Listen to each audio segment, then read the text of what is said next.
President, distinguished guests, ladies and gentlemen, permit me to stand on existing protocol today.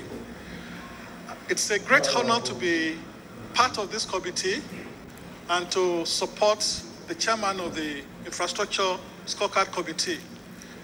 This is a very important assignment for our nation, and we are very, very excited that the Nigerian Society of Engineers is taking the lead in this direction. There was a time in this country that when the budget is released, everybody waits anxiously to hear the views of the ICANN, how and what they feel about it and the direction it sets for the country. Nigerian Society of Engineers are being repositioned to take leadership position in the way we want infrastructure to affect our lives. Why are countries that are developed in the world today? What makes them what they are? It's been found out that quality of infrastructure they have impacts in no small way the quality of life of the people. It impacts in no small way the life expectancy of the people.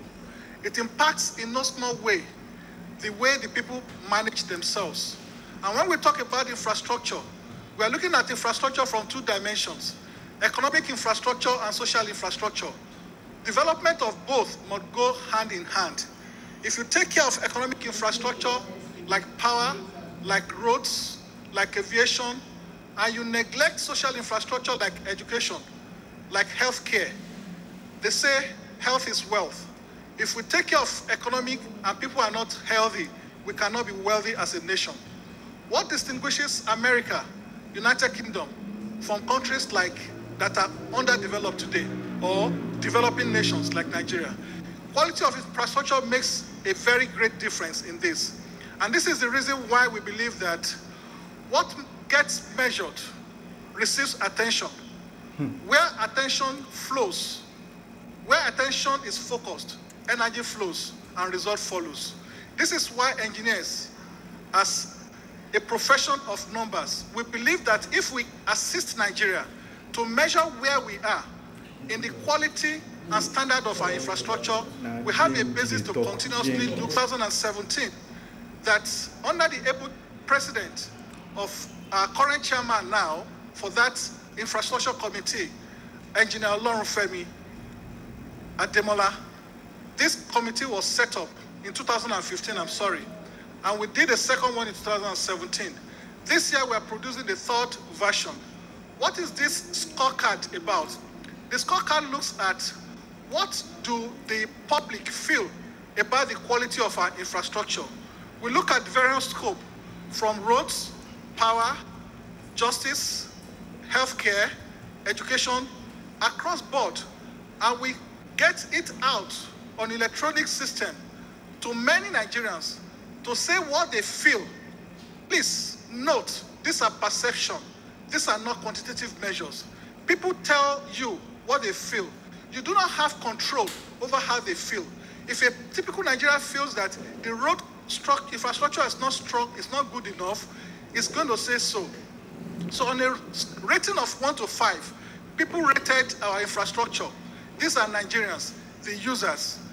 And in 2015, our raw rating came at an average of 1.51. 1.51, that is F.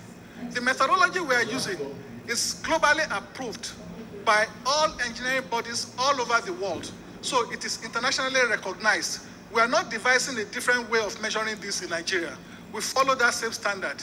And on that same standard, only 2 of our infrastructure scored E, and that is oil and gas and information technology. Every other infrastructure ended as F. We may say that, is this a fair assessment? Unfortunately, we do not have control over how Nigerians feel about the state of their infrastructure. But for that reason, this year, we decided to go a step further by including another point where we call quantitative assessment. The quantitative assessment gives the providers of the infrastructure the opportunity for the first time to give quantitative measures, quantitative assessment of what they are doing to take the infrastructure from where it is today to where it should be tomorrow. And we allowed and invited the various ministries and parastatals to give us data. What is the kilometer of road you are going to maintain this year? How many megawatts of power are you going to add to the public generation and public distribution? How are you going to improve our aviation sector? And to take us closer to what we have in Dubai, what we have in Heathrow. And on that basis, we brought in this new perspective from the providers. Not only did we do that, we also provided another opportunity, which we call the executive insight, to now say that if the ministries and parastatals feel that this is where we stand, we want the minister to tell the world what is his vision, how is he positioning our infrastructure that is placed under his stewardship from where it is today to tomorrow, so that the quality of life of an average Nigerian will improve from where it is now and make it better for tomorrow. We did an assessment by comparing the standard in Nigeria to standard in 3 countries across Africa. And we also take 3 countries globally for benchmarking, on the basis of which we looked at where is Nigeria today? How many millions of people are going through our international airport?